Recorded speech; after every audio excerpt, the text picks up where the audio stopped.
How to change or delete music on Instagram post. So if you want to change or delete music on your Instagram post, then first you need to open up your Instagram application.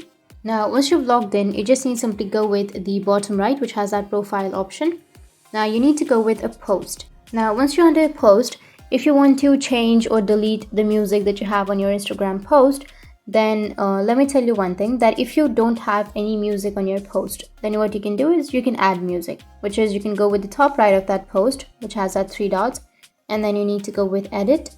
Once you go with edit, you will have an option of add music. Tap on add music and you can add music to your post if you've not added. So from here you can simply add music to your post, but if you've already added and if you want to remove, which is like here, I already added the song, right? So go with the three dots, which is on the top right, and now if you go with the edit option, then here you won't have an option to remove the song that you have. So if you have not added any music to it, then you will be able to add the music, but if you've already added the music, then you can't do anything.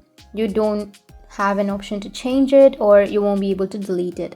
The only thing that you can do is just simply delete the post and again repost it with the other music. So that's it for this video, and if you have any questions, feel free to comment below. Thanks for watching.